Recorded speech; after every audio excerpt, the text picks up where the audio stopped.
Hey everyone, welcome to another episode of Power Core Productions and Podcastings. I'm your host, Jerron Harrington, back to hit you another video. And today we're going to be doing What If Naruto Was in High School DxD, Season 4, Part 1.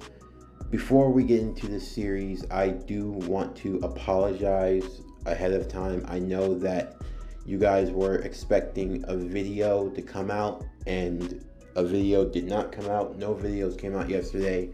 That is because I was not feeling well at all. I had been doing a lot of work recently and my body, it just did not want to cooperate with me yesterday at all.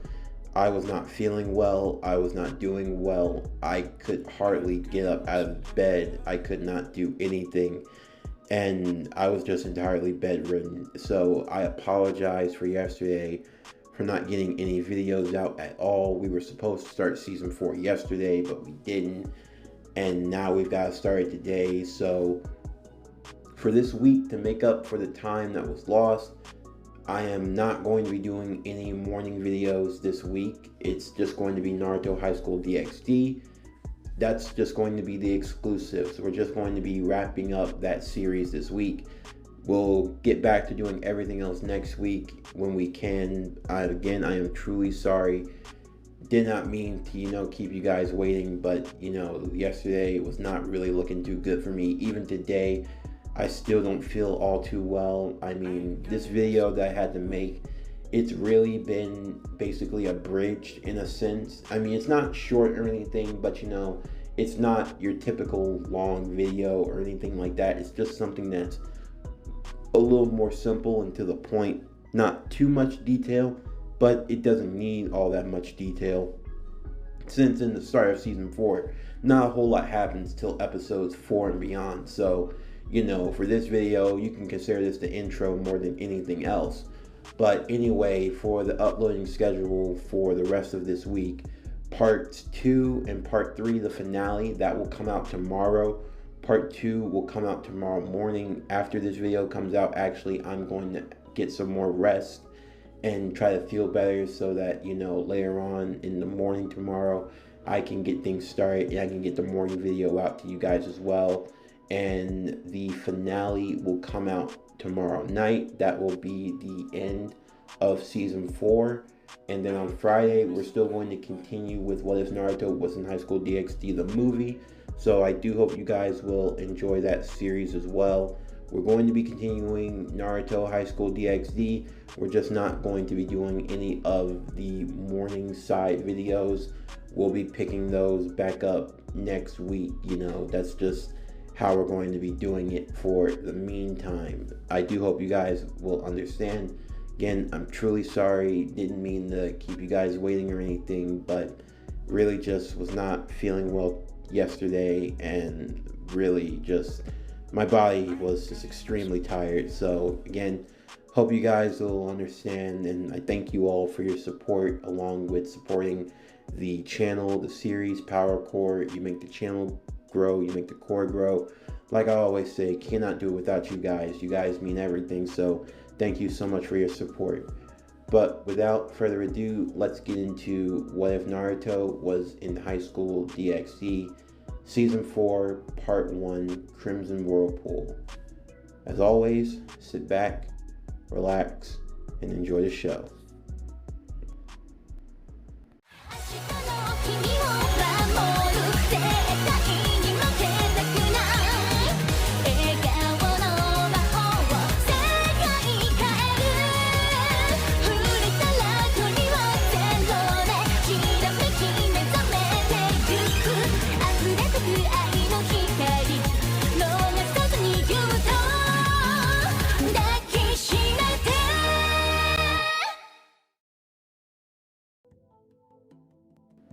Naruto would soon have a trip to Kyoto. As a second-year student at Kuno Academy, it was an annual tradition for the second years. So, only those of the second-year class would be attending. That being students such as Kiba, Irina, Zenobia, and Asya, while Konako and Gasper were first years, and Akano and Rias were already third years, and had already gone on the trip a year ago. This was going to be a new experience for Naruto, but not so much in a way, simply because when Naruto had been sent to this world, he landed in the city of Kyoto. There's no real rhyme or reason as to why Naruto landed in that particular city. Although, if one were to make a speculation, it would likely be the correlation between the young boy and the inhabitants of that land. For what Naruto did not know at the time was that the city of Kyoto were home to the base of the clan of the yokai, those who were descendants of the ancient nine-tailed fox, something Naruto would be all too familiar with. However, for as long as Naruto had been in this world, with learning of his history and his background, he had come to learn that a lot of the world that he had come from seemed to have history loosely based on this mythology. It led him to speculate if maybe the world he had come from was a place where that mythology had come to life, or had taken on a form of its own. There was no real way of understanding, but the multiverse works in unique and delicate manners. However, in the meantime, before leaving for his trip to Kyoto, Naruto, along with Rias and the rest of the House of Grimry, would be meeting with her parents for a light lunch, as they wanted to see their daughter, and Naruto would be given the chance to meet them before his trip to Kyoto. In the meantime, during their visit, they would also meet with Sir Zex, the Devil King, as well as Sairaorg, who had stopped by to discuss the rules for the upcoming raiding game between the two teams, knowing that Sairaorg wanted to remove any of the complicated rules from the game, so that both sides could fight all out, going at full strength. While there, Sir Zex would suggest a bit of a sparring match between Naruto and Sairaorg, a way to test their mettle and see who had the superior strength. While Naruto would be a bit nervous, he would agree, as he had seen Sairaorg had impressive power, and he knew that deep down he were hiding even more. The two would be taken to an arena, allowing them to fight using their full power, or at least as much as they could muster without destroying anything too valuable. Naruto would engage first, enacting the powers of his balance breaker, going into the dragon armor. As he would do so, he would create all 7 of his clones, using them to work for the speed, since he, being the original, were the only one capable of using the boosted gear. He would switch his attentions to boosting himself and going into his Rook form. The 7 clones would throw their flying Raijin kunai all around the arena, moving in and out, being hard for Sairaorg to keep track of. The 7 would work to try to break down the larger fighter, getting in a few good hits. However, soon, Sairaorg would start to notice their patterns and their movements. As one Naruto would try to appear from behind him, thinking that he would get the upper hand, preparing to launch a Rasengan straight to his back, Sairaorg would backfist him straight into the ground, causing him to disappear. And soon the other clones would see that he had caught wind of their movements.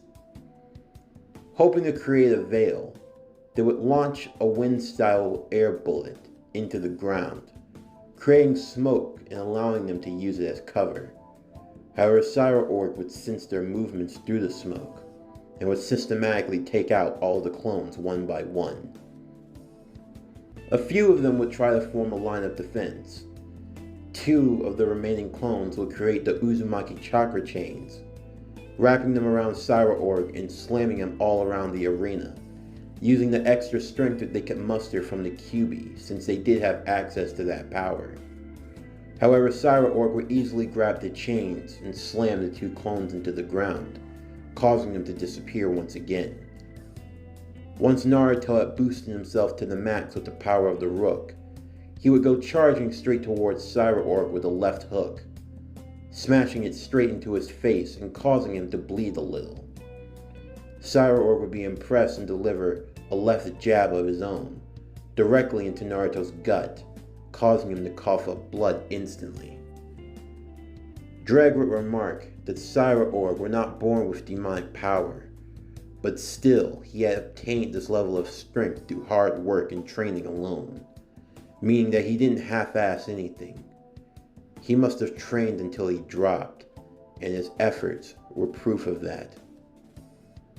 Kurama would also be eager in anticipation, as he had never seen an opponent so powerful and yet lacking in so many areas.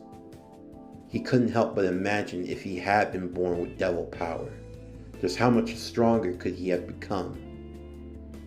Naruto would continue his battle with Sairaorg, the two slugging blows left and right. Naruto using the true extent of the Rook form, allowing him to have the heavy defense and the strong destructive power. Eventually launching a Rook-infused Rasengan straight towards Sairaorg, who would punch it, causing the two to blow back in the opposite directions of one another. As Naruto's armor would dissipate from his body, Kurama would say that he wanted to have a chance. And as such, Naruto would switch, going from his dragon form into KCM-1. Now Naruto being enveloped in a complete glow, the others of the House of Grimmer getting a chance to see Naruto use his power for the first time. Even Sairaorg would be shocked, as he had no idea that Naruto had been capable of mastering the fox's power to such a degree. Sir Zex would also be looking on in anticipation, seeing firsthand just how powerful Naruto was becoming, and at a rather quick rate. Pretty soon, the talks of a fifth Devil King wouldn't just be talks anymore, but there would be serious conversation. With that, Naruto would go charging directly at Sairaorg, the two colliding in the middle of the arena as they would engage in a flurry of taijutsu combat. Naruto and KCM, his senses were more heightened. He could feel himself being aware of any and everything that were around him. The boost from Kurama proved to be extraordinary, as he essentially didn't have to worry about using any of the promotions while in KCM, since the powers of the nine-tailed fox increased his strength, stamina, and speed in all areas, virtually making him an all-well-rounded fighter. KCM would basically be the equivalent to the Queen form in that regard, as the Queen form was basically a combination of all the others, which was what made the Queen the strongest on the board. Rias would have to take this into consideration when going into future raiding games. Naruto proved to be the ultimate wild card in any of those factors, as his powers made him rather unique to any other devil that ever existed, and would be very hard to counter. However, Sairaorg's power had only just begun to rise.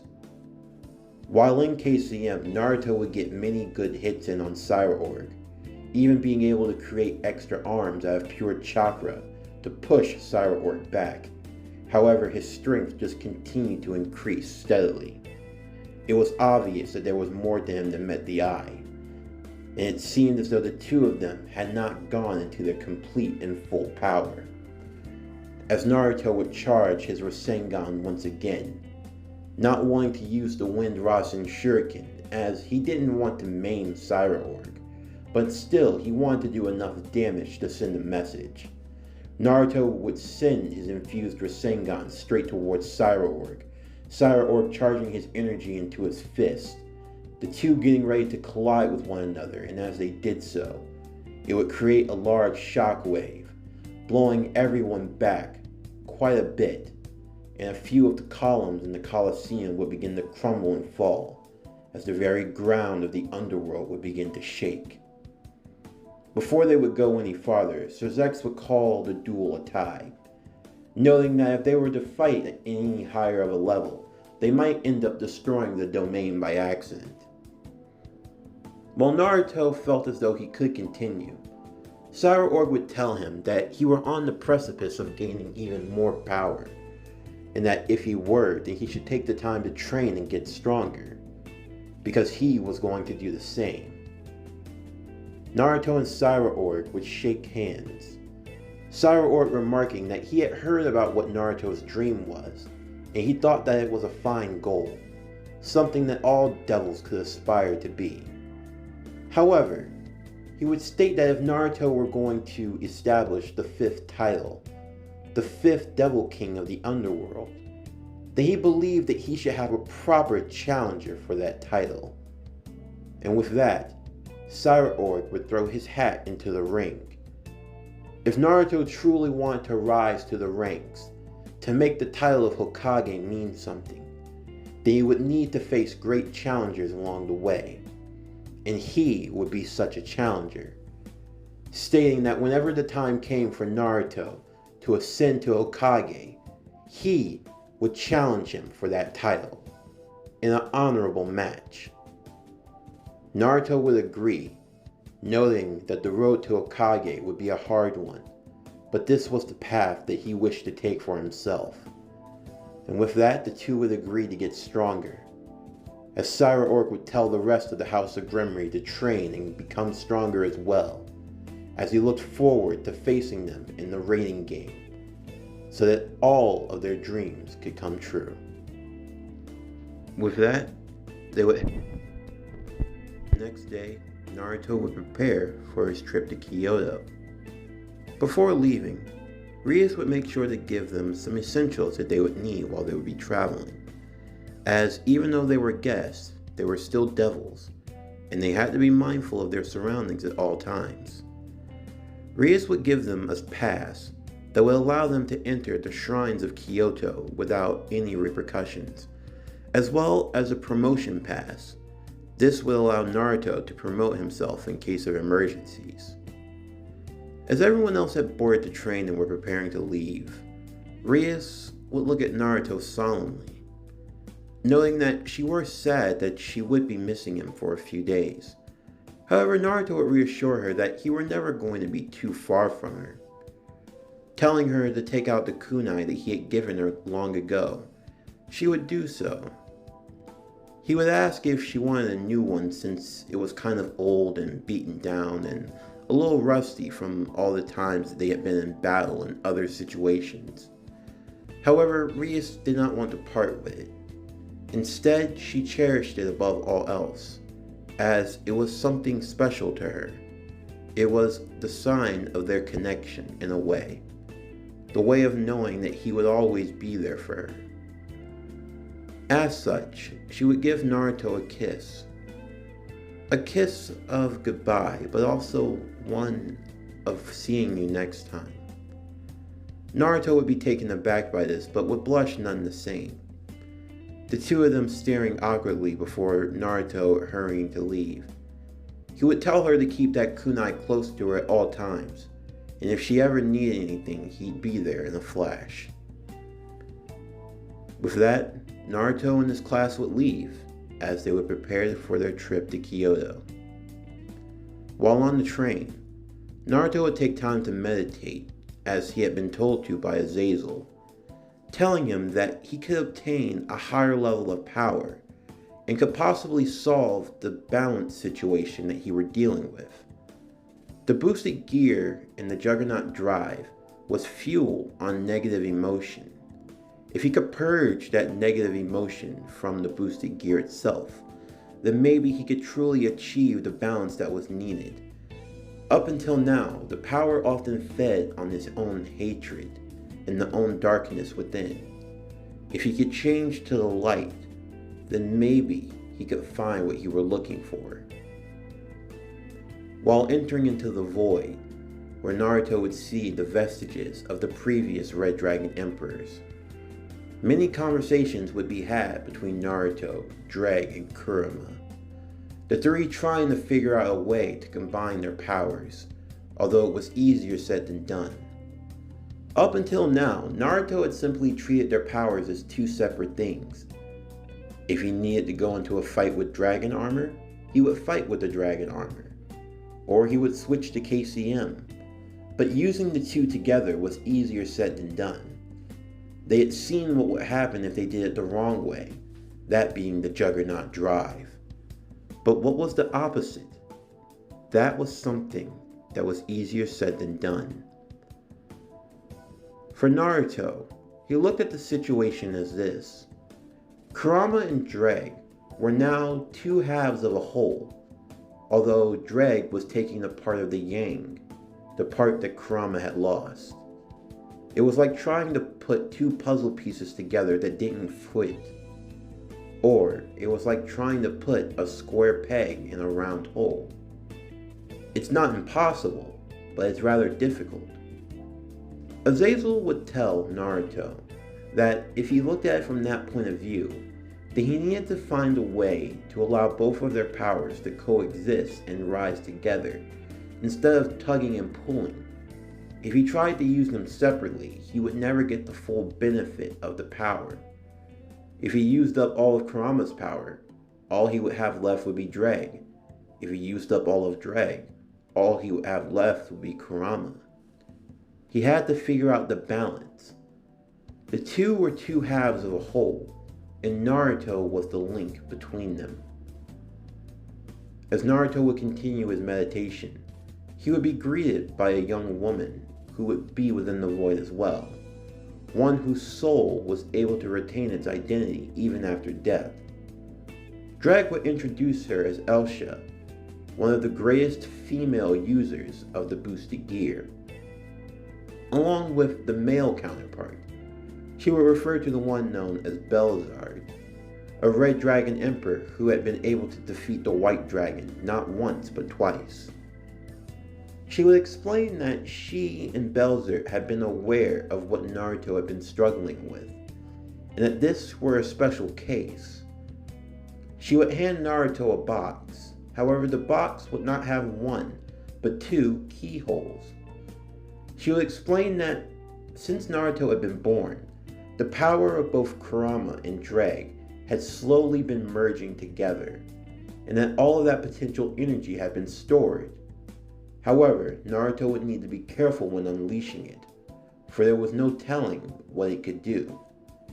If he couldn't gain a mastery or control, he would fall prey to the darkness, like he had when they thought they had lost Asya, and he wouldn't be able to master the Juggernaut drive. Instead, he would be consumed by the hatred of both the dragon and the fox, and his body could potentially burn away, along with his soul.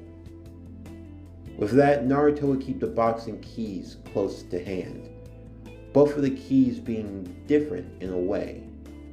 While one was a traditional key, the other one was a bit different, more like a seal than anything else.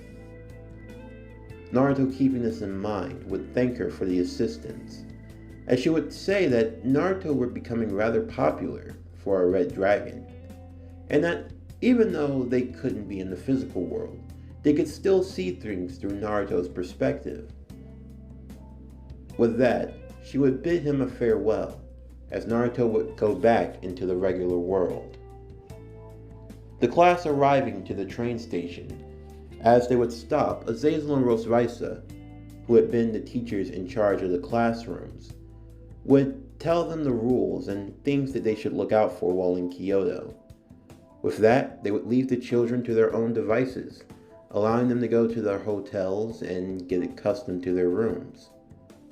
While going there, Naruto would see that his room was less than sufficient, to say the least, Rosvaisa remarking that the hotel they were at were owned by the Grimmery family, and that Naruto's room had been assigned to him so that the devils of the family could have a place to meet in case of emergencies. While Naruto weren't happy with the small bed and TV, these were things that were easy to fix. Thankfully, he always left a flying Raijin kunai at home in case he needed to go back there. With that, it would be but a simple flick of the fingers, as he would soon find himself back in his room. Konako, looking in, would see that Naruto were there. Happy to see him, she would ask why he had come back home. Naruto explaining that his hotel room was kind of trash, so he was going to liven things up. Heading to one of the guest bedrooms, he would take a hold of one of the beds along with a flat screen TV and his gaming system, deciding that he was going to make the most of it, since he could basically carry all of his things with ease. Konako would wish him good luck before leaving, as he would teleport back to his room, now with a much better bed and TV set, along with a few other items that could be used to pass the time. Naruto would basically have everything he needed. As the afternoon would go on, Naruto and the rest of the class would travel and see some of the sights in Kyoto. Naruto feeling especially nostalgic as this was the world that he had landed in 17 years ago, but that it was this city in particular. Kurama also had a strange attachment to this land. For some reason, it felt as though this were his home. He couldn't quite understand or describe the feeling, but the two of them felt very at peace in Kyoto. As they would make their way to the Thousand Gate stairs, Naruto would sense something, and taking the time when no one was looking, would rush up the stairs, making his way to the top of the shrine, looking around to see what it was that he had sensed. Just narrowly, he would dodge the blade of a sword, as multiple men dressed in yokai masks would appear around him. And from the top of the shrine, a young girl would make her presence known, shocking Kurama, Naruto, and Dreg, as they could see the young girl, with her long blonde hair, had distinct features. She had fox-like ears, and she had not one, but 9 foxtails.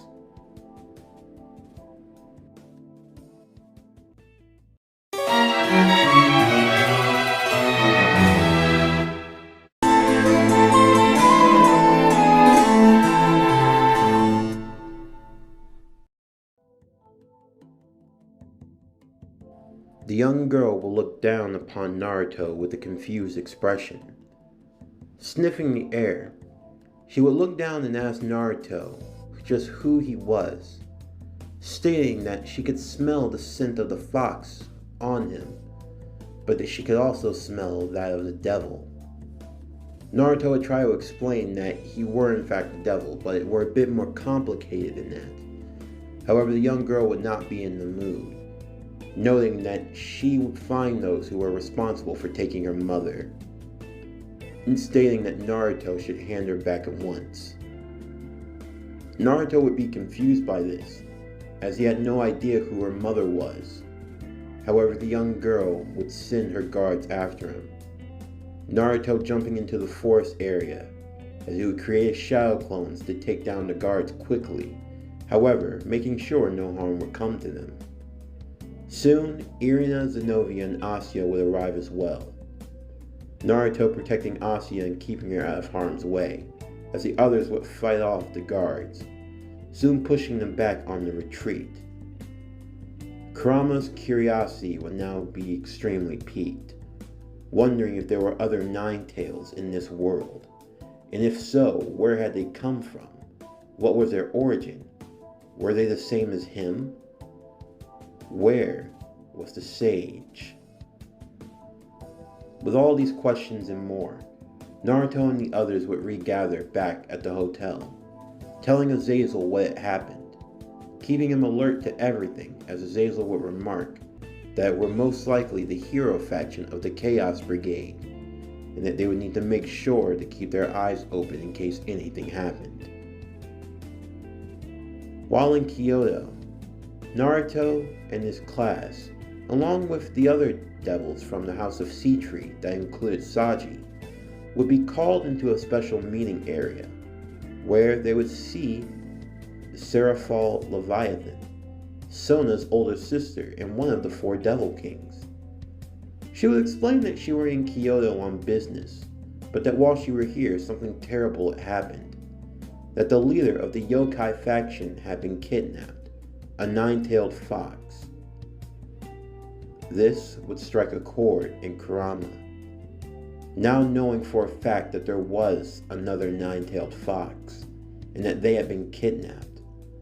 This would rub him the wrong way, feeling firsthand the effects of being a 9-tailed fox that had lost his own control and had been kidnapped and forced to do the bidding of others, remembering the time that he were used to fight against the first Hokage by Madara Uchiha, and then again by a masked man claiming to be Madara. That attack was the reason that Naruto had been sent to this world. The night the nine-tailed fox rampaged over the hidden leaf, and the night that the life of Minato and Kushina came to an end. Azazel would warn everyone to stay on their toes at all times, and to keep a lookout for the Chaos Brigade, but that until any other news were to come, they were to simply enjoy themselves in Kyoto and make good memories while on the trip. Everyone would agree and try to do so. The next day, while they would continue their sightseeing, Naruto and the others would be taken by Rosvaisa, as they had been summoned urgently by Azazel. They would make their way through the city before arriving to a compound. When they arrived, they would see Azazel and Sairaorg Leviathan, along with the young girl from before. She would bow to the others and apologize for attacking them, introducing herself as Kuno, and stating that she had only done what she had done because she was trying to find her mother. Naruto would understand all too well the feeling of losing a mom, almost feeling a parallel to his own situation, feeling as though he and Kuno were two of the same. As he would reassure her that everything would be fine, Kuno would ask if Naruto were a yokai. Naruto saying that in a way he kind of was, and that he did have ties to the city of Kyoto, as it was a place where he was birthed. Well, not officially, but it was the city he arrived in. As they would all go inside of the meeting hall, they would learn from the members of the yokai faction that their leader, Yasuga, Kuno's mother, the Nine-Tails had been kidnapped while going to a meeting a few days ago, and that it was most likely by the hero faction of the Chaos Brigade. They would promise to do any and everything that they could to try to save her and bring her back. Naruto seemed to worry on Kuno's face. He would reassure her that everything would be fine, promising that they would save her mother.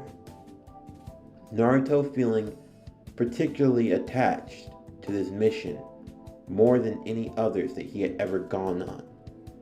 For some reason, this felt personal to him. As the night would go on into the next morning, they would meet with Kuno, who would agree to be their tour guide while in the city, knowing that it was the least she could do since they were going out of their way to help her. Naruto and Kuno walking side by side. Some of the other members who were not devils would ask just how Naruto had such a close connection with her. Naruto would simply say that she were his baby cousin, and Kuno couldn't help but feel that they had that sort of connection, as if their attachment to the nine-tailed fox was what combined them. While speaking, Kuno would learn of Naruto's origin. It would all be fascinating and so much to take in. She would learn the story of the world that he had come from, the stories of Minato Namikaze and his mother, the host of a nine-tailed fox, just like her own in a way, Kushina Uzumaki. She would learn of their tragic death and how Naruto had been sent to this world and everything that he had been through since. Kuno would also tell of her own stories growing up in Kyoto, as well as the history of the yokai faction, noting that if they had found Naruto, they would have gladly raised him. This would even make Naruto wonder a bit what his life would have been like had he had been raised by the yokai faction. Even Kurama would be curious by this, as he felt he too shared a connection to this clan. As they made their way through the city, they would soon meet with Kiba and his group as well, who would also introduce himself to Kuno. Before they would see Azazel, who was over at the bar with Rosvaisa. Rosvaisa getting rather drunk this early in the morning, as Azazel wanted to enjoy a drink. However, one thing led to another, and before they knew it, Rosvaisa was 3 shades in the wind. Azazel sensing they were down for a downward spiral at this point, as the Devil Valkyrie continued to down more and more bottles of sake. The students would quickly leave them alone, as they would continue to make their way through their tour. Soon the group would be walking over the Kotetsu Bridge, a rather long and famous bridge. As they were continuing to make their walk, a strange fog would roll over the area. Soon, only Naruto and the other members who were not human would be left on the bridge, as Kiba would come rushing over, explaining that they had been trapped in Dimension Lost, one of the powers of the 12 Longinus. Kuno would become immensely worried, realizing that this was what happened the night that her mother was taken. As the others would look on to wonder where the enemy was going to come from next, Azazel would come flying in to check on the students. However, before he could land, a blast of light would shoot him out of the sky, the others looking across on the other side, as the fog would lift just enough to see those who had attacked. They would see a group walking forward, led by one of them, who would be carrying a spear of light, with 2 snakes coiled around the blade. The young man would introduce himself as the leader of the hero faction, his name being So-So. And while he were interested in the Red Dragon Emperor, that was not the person he wanted to see. He would casually walk forward as he would point directly to Naruto, and he would ask if the 9-tailed fox could come out to play.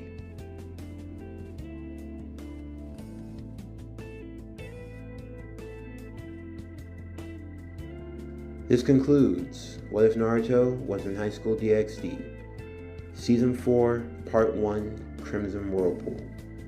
As always, don't forget to like, comment, subscribe, share, and hit that bell for post notifications so you can stay up to date on everything that is PowerCore Productions and Podcasting that is to come out now and in the future.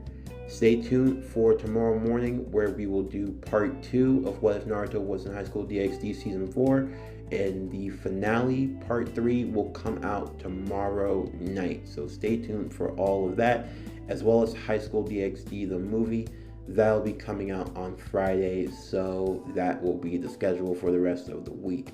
But anyway, that's going to do it for the end of this video. I'm Javon Harrington with PowerCore Productions and Podcastings, signing off, and I'll see you next time.